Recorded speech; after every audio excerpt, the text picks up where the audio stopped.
Hi guys, today I'm going to share with you a little bit more of my process of making soap because I am making soap today with goat milk. This is from a local farmer.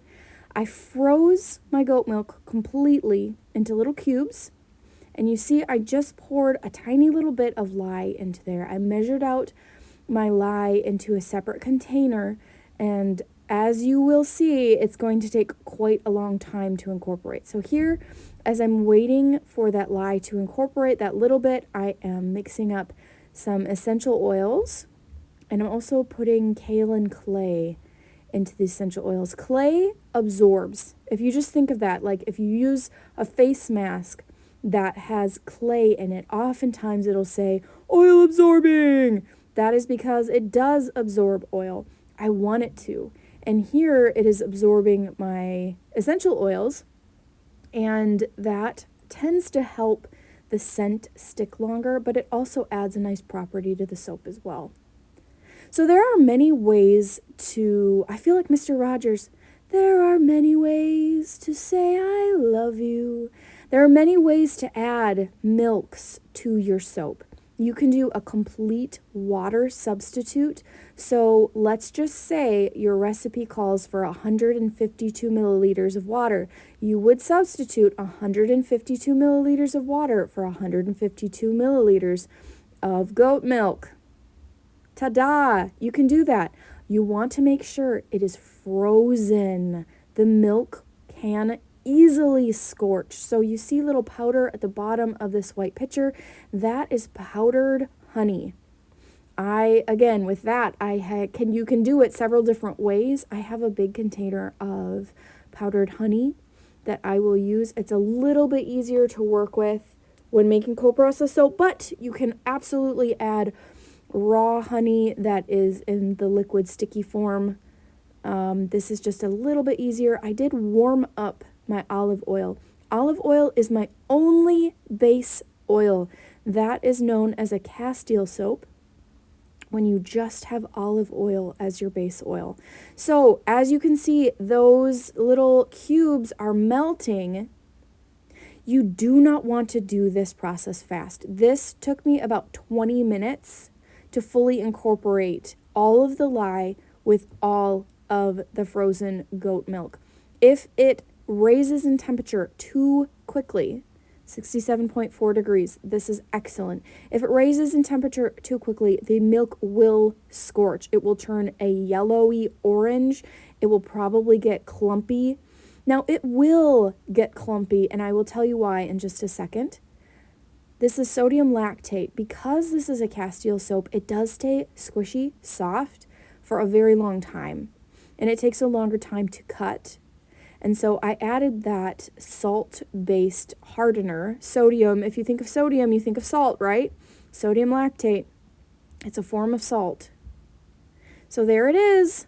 I am going to strain this. You can see it is coming out slowly and it's thick. This is because soap is made up of fat and a base, which is sodium hydroxide or lye. So the milk has fat in it. So it is starting to saponify. It's starting to turn into soap in my little yellow pitcher, which the yellow pitcher, by the way, is a recycled cornstarch container with the proper recycle code. If you find such a container, it's really handy for making soap because it is lye safe.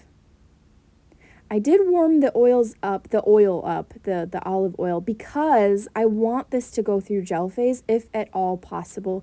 And starting from a higher temperature really kickstarts that process. Again, gel phase just really helps the soap get harder sooner. These are my essential oils and kaolin clay. And then I just took the blender head off. That way I don't incorporate more bubbles. It's not raising and lowering into the oil or the soap. So keeping that immersed will help reduce some soap or some bubbles in the batter. I just wanted to get all of the essential oil out of that little pitcher. And I keep my essential oil / fragrance oil, whatever I'm using for a particular batch, I always put it in my little stainless steel pitcher because that helps me mentally, like, okay, there's the fragrance oil or there's the essential oil. So I'm not grabbing for something inadvertently and putting the wrong thing in there or forgetting it. I will look up and be like, oh, I forgot. I'm going to put that in there now. So this doesn't have any colorant whatsoever. I didn't want to... I just didn't feel like it needed anything. Most of the time with my Castile soaps, I add essential oil. I do add a few little extra things, but it speaks for itself. People love this soap. They love this soap. It takes a full year. My humble and personal opinion, I prefer to cure it for an entire year. So this soap will not be ready until next November, which I try to make Castile soaps every season. So winter, spring, summer, fall. That was a tough one there. That way I always have some coming ready. I didn't this last year because we had a turbulent year this last year. We had so many deaths in our family. We just really, really struggled this past year with loss. And so I just keep coming back to, I am doing the best that I can with what I got. I cannot judge my current self based on my past self, because my past self did not carry what my current self is carrying, and vice versa. So if you are struggling because you feel like you can't get as much done, weigh what you have going on right now. We're so hard on ourselves and judging ourselves.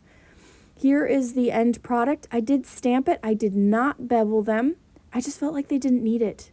I usually bevel, and I love beveling, but this rustic look was so lovely. And I did texture the top of this. It took me 2.5 hours of waiting. And I didn't just sit around twiddling my thumbs, but I could not texture it for 2.5 hours because it wasn't solid enough to do so. So this is just a really, really long process.